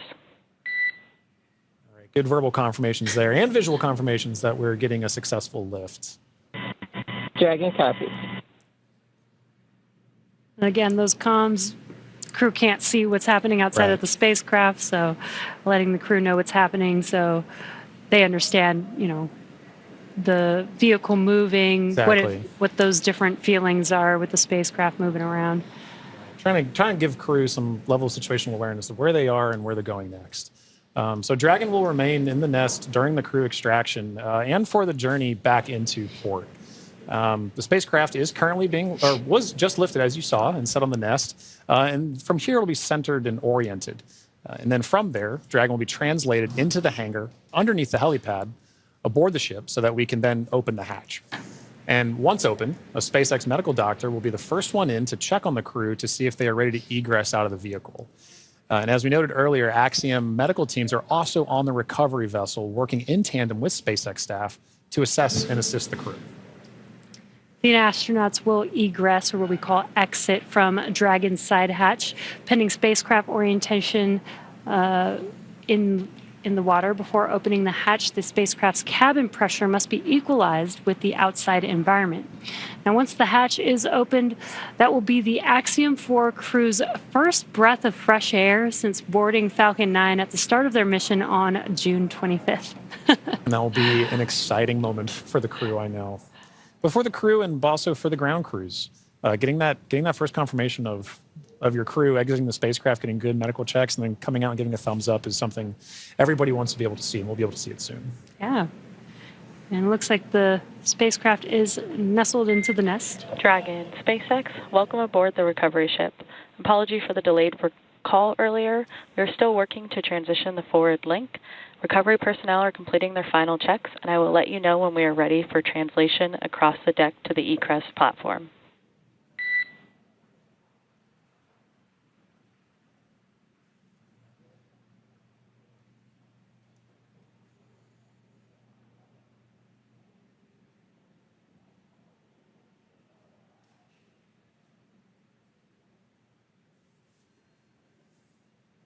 Now, they are de-rigging the spacecraft, but they're also doing some final sniff or leak checks and then covering the thruster locations prior to opening that hatch. Let's just make sure that the vehicle is more than safe for the crew members to exit the vehicle.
Again, if you're just now joining us, the Dragon spacecraft has been lifted onto the recovery vessel Shannon.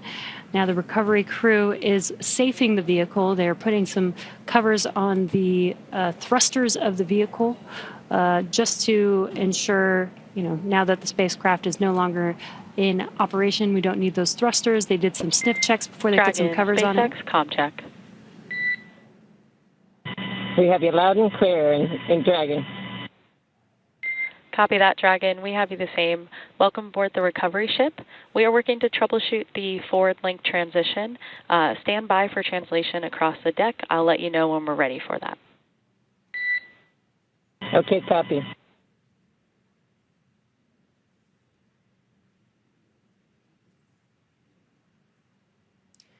The crew is preparing for translation. This is where that Dragon nest is going to move the spacecraft towards the deck, and that deck is going to meet the bottom of the Dragon hatch, and that'll enable the crew to egress or exit the Dragon spacecraft onto a platform on the recovery vessel.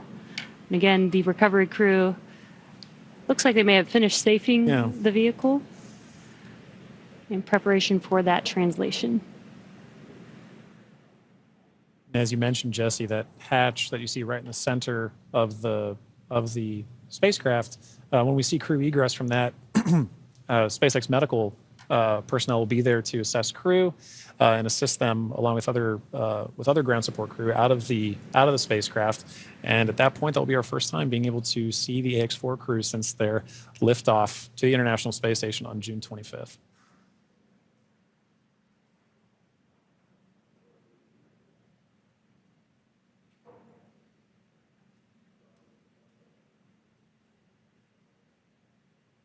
On a side note, I do love seeing crew go into and come out of the hatch, whether it's the side hatch or whether it is the docking port. I love seeing the smiles on their faces.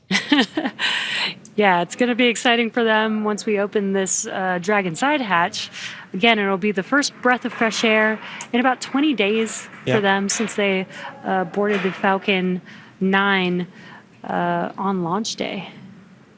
And it is an interesting distinction. You launch on the Atlantic and you splash down the Pacific. It's very different breaths of air that you're getting. And you traveled all over space for thousands of miles. 288 orbits, something like 7.6 million miles, all just to come down across the country. Millions of miles, I should say.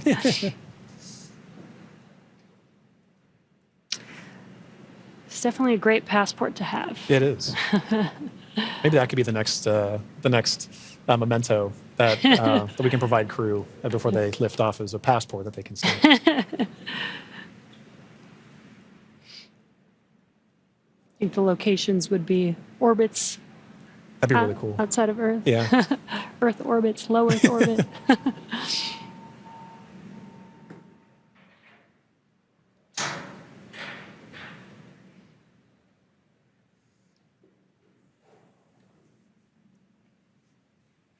Again, next up, we are expecting the translation of the Dragon spacecraft named Grace, named by the Axiom Mission 4 crew. Again, the spacecraft will translate in preparation for hatch opening and exiting of the vehicle. A few moments ago, Core spoke with the Ax-4 crew to let them know that the translation will be happening soon. Dragon, SpaceX, final checks are complete. Translation across the deck to the egress platform will begin shortly. There is a chance that we get a lot of alarms. No concern. Dragon copies.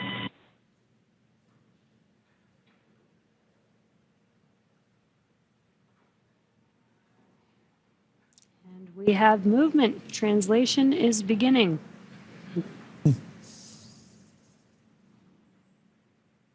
Some residual ocean water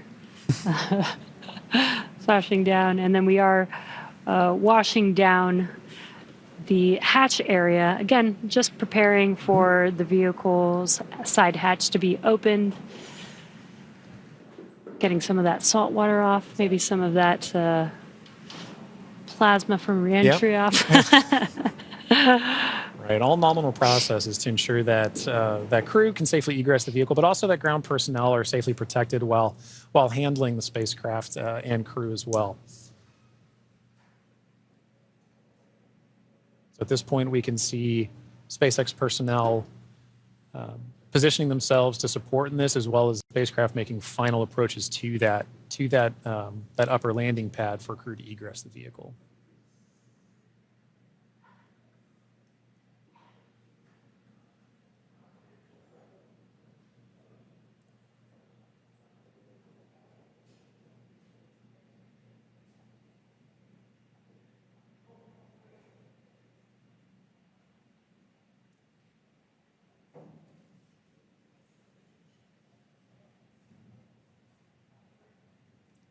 After that freshwater washdown of the hatch area, we're seeing some final wipe downs as well.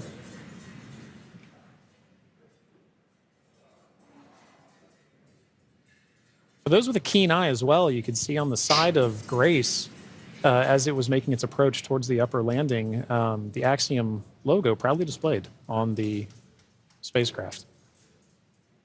We had some great shots during the docking footage of SpaceX, Axiom, making a beautiful image of the vehicle docked to the International Space Station. It's a little worn, A little but toasty. A little toasty. A little toasty. All part of nominal ops, though. 3,500 degrees Fahrenheit That'll will do do that.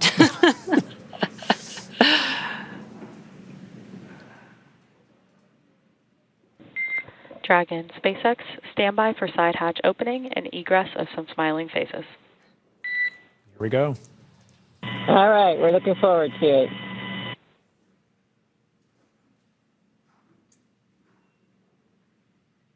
They are just about to open that side hatch. And again, first person that'll greet the crew will be the medical officer.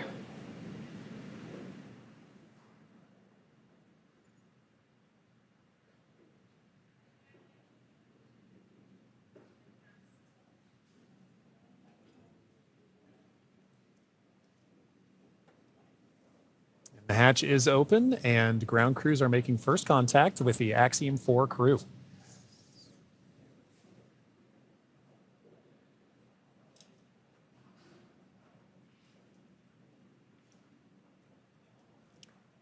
And you see that square looking tool, that's just a protector for the hatch seal for while the crew egresses. This is a reusable vehicle, so we are protecting both the crew as well as the spacecraft, making sure there's no damage that happens and that the crew doesn't bump their head on anything on the spacecraft.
Looks like we're getting, the crew's getting some first photos. Yeah. That's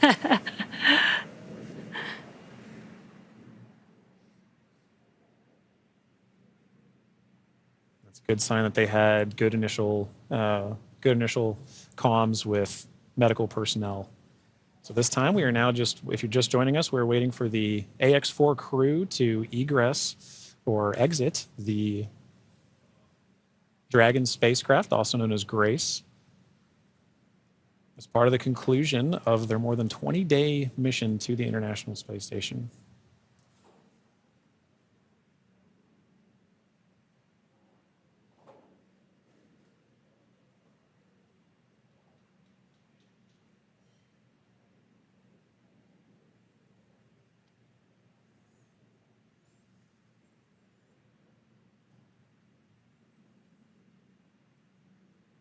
You can see the crew is handing some of their cargo. That looks like their tablets that they use throughout their mission. Making it a little easier for crew to make their way out of the spacecraft as well.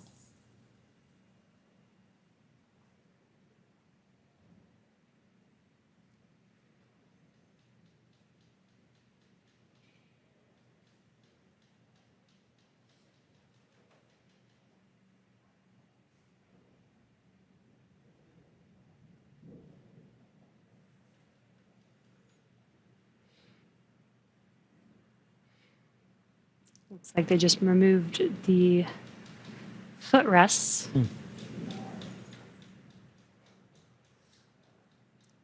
Gives the crew some space to get out of their seats while they are exiting the vehicle. Now getting some great internal views of the Ax-4 crew in their Yes. spacecraft. I already saw some big smiles, Yep. as people we've all been saying.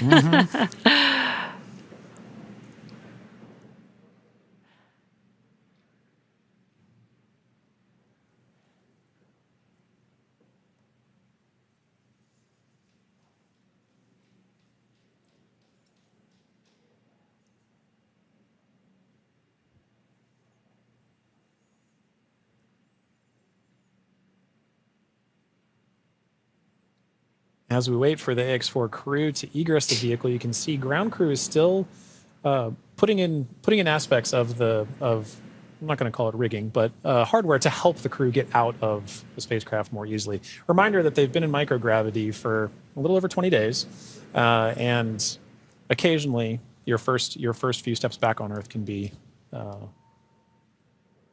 slightly challenging. It's a little different in microgravity Yeah. than dealing with the gravity here on Earth.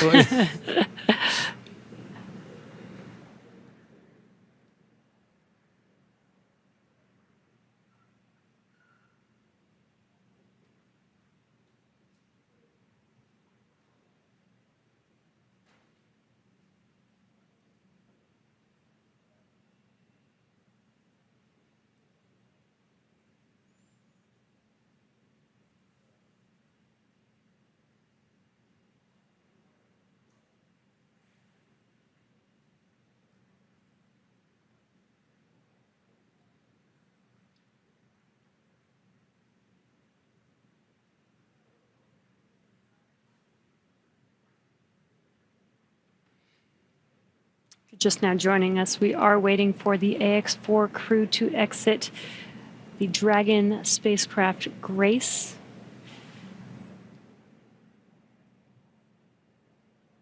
Peggy, Sławosz, and Tibor are at the end of their Axiom Mission 4.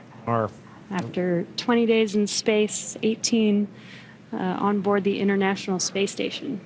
18 days.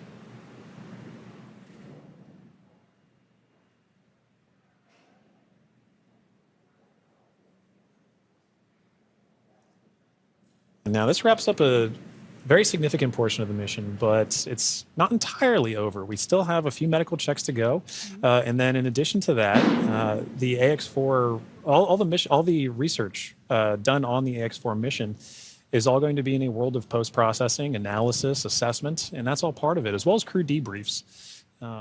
So, following after crew egresses the spacecraft and gets good medical checks, at that point we'll be getting the crew back home and then continuing the final, we'll call it terrestrial-based operations of the That's Ax-4 right. mission. I guess it's more of the end of the space-facing portion of the mission. Operational phases. Right. We're still going to take our time to get there. You can see ground crews are still working with the crew members in hardware inside. They've established some ground support equipment to help in the aid of the Ax-4 crew getting out of the spacecraft.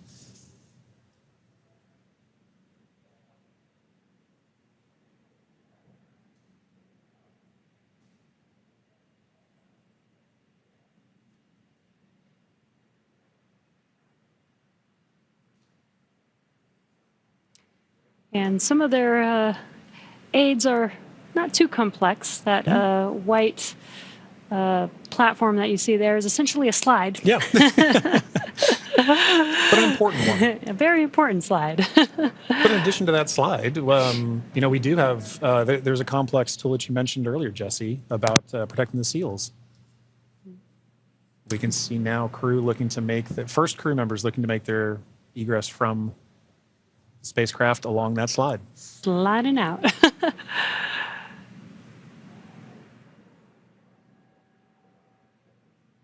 And there she is. We see Commander Peggy Whitson, all smiles, exiting the spacecraft Grace. That is a beautiful sight. Peggy Whitson, the Ax-4 commander, is home, having logged 695 days in space on 5 flights. She is the 7th on the all-time list for most days in space by a human.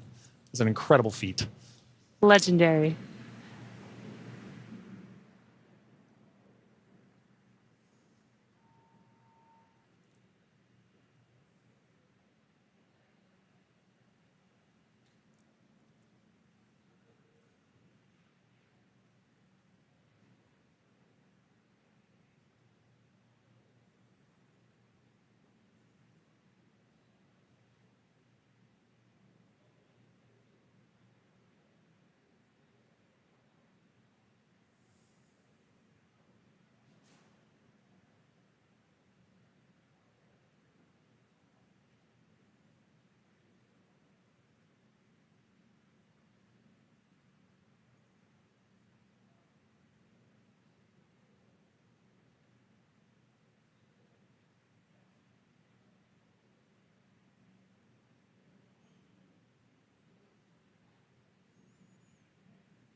So far, we've had Commander Peggy Whitson exit the Dragon spacecraft. We are waiting for the remaining 3 crew members of the Ax-4 crew.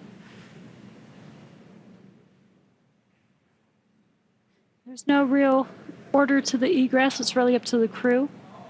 So we're patiently waiting to see who's up next. Right.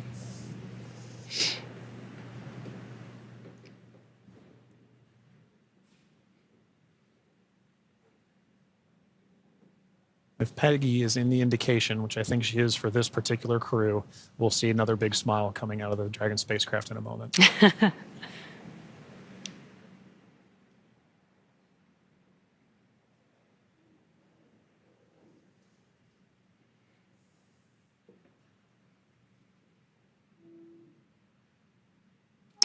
And we've got our pilot, Shubhanshu Shukla, as our second crew member exiting the spacecraft. And some big smiles, as you said. India reached a major milestone for the nation's space exploration goals. Ax-4 pilot Shubhanshu Shukla became the first astronaut to fly from the country's newly established astronaut corps. His participation marks a vital step forward for ISRO's Gaganyaan program, which aims to send Indian astronauts into space aboard domestically developed spacecraft. Shukla's flight demonstrates India's readiness to execute international missions and reflects the country's broader ambitions to become a key player in the global space community. As India continues to expand its capabilities in crewed spaceflight, this mission serves as both a proving ground and a symbol of its commitment to innovation, collaboration, and leadership in space exploration.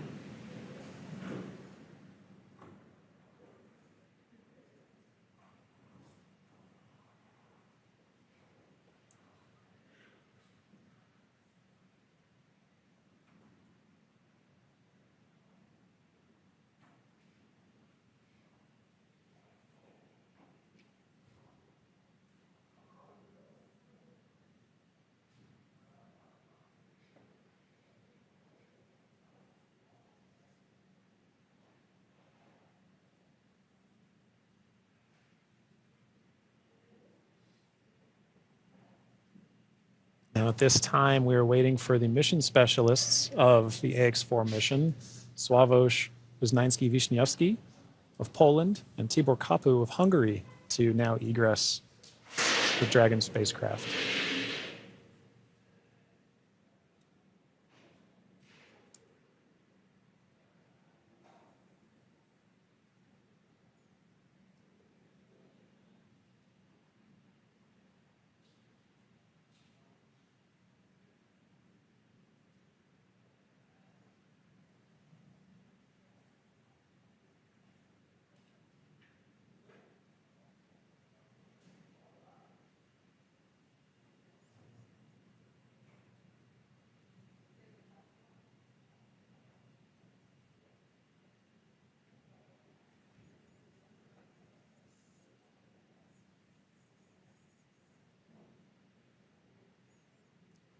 We have our third crew member now egressing the vehicle. And there is Sławosz Uznański-Wiśniewski of Poland. Sław is all smiles for this, which I love to see.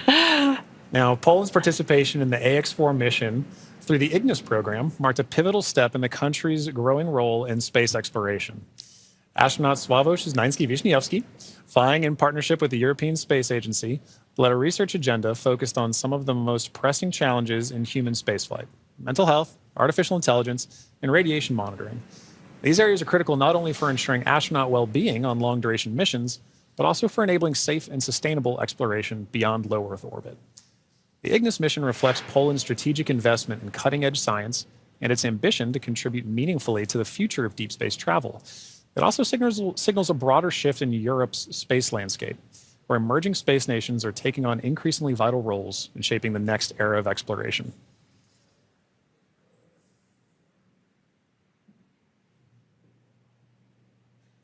And based on that smile, I'd say Sław felt like he had a very successful mission.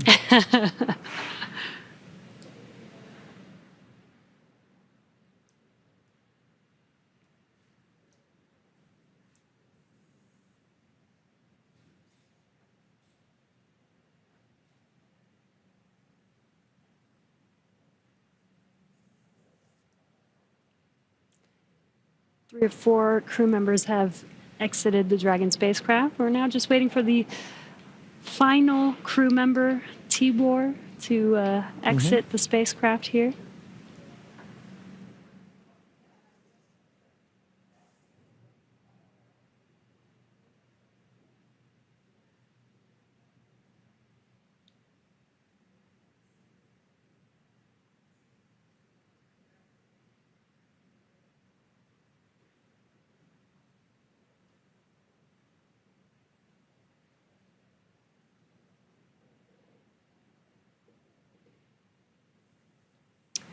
And last but not least, mission specialist Tibor Kapu. Hungary marked a significant milestone in its space ambitions with the Ax-4 mission as astronaut Tibor Kapu became the first Hungarian to reach the International Space Station, and all smiles from him there. His participation under the banner of the Hunor Hungarian to Orbit program represents Hungary's commitment to advancing its role in international space exploration. This mission signifies the country's return to human spaceflight after decades and highlights its strategic investment in science, technology, and innovation. And Jesse, it was wonderful seeing Tibor's smiles and waves and high fives. You knew how important this mission was to the crew as they were prepping for it and throughout the mission, and seeing them be able to egress with the same smiles that they went into the capsule with, or into the spacecraft with.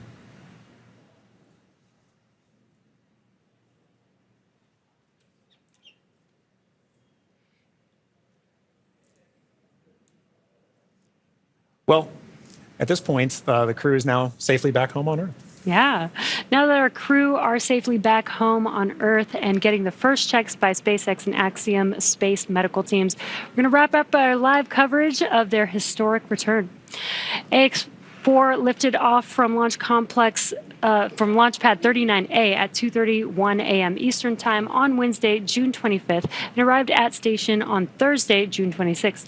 They spent about 20 days in space and 18 of those days on the International Space Station before undocking yesterday. And then this morning at 2:31 a.m. Pacific Time, they splashed down off the coast of San Diego, California. What an amazing journey it's been for them so far. Yeah, it's been absolutely incredible. And Jesse, it's been fantastic again. Sharing Jesse with you. Thank you so much for joining me on this, and I'm glad we got to spend this time together. But now this cruise entire trip is home, we're ready to move on to the next phase of the mission. So to SpaceX, thank you for an incredible flight and taking such great care of our crew. To NASA, the International Space Station partners, and the Expedition 73 crew, thank you for helping make the efforts of the Ax-4 mission possible.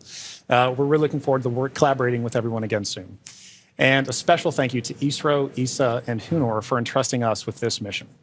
And to all of you watching at home, it's been an honor and a privilege to share the journey of Peggy, Shuks, Sław, and Tibor to space and back again. So as we bring this mission to a close, we celebrate how the Ax-4 mission continues to demonstrate that the opportunities presented in microgravity have now grown to include more countries, more institutions, industries, and individuals than ever before. Through missions like this, we're redefining the pathway to low Earth orbit and building for beyond. So be sure to check out axiomspace.com to learn more about flight opportunities available along our journey to the world's first commercial space station. I'm John Rackham, and we're now signing off with a final welcome home to the crew of Ax-4. And I'm Jesse Anderson. Thanks to everyone for joining us on another successful mission to the International Space Station. Check out spacex.com/launches for updates and for the schedule of upcoming missions. And be sure to follow at SpaceX on X. And that'll do us for us here in Hawthorne. We'll see you on the next mission. Welcome home.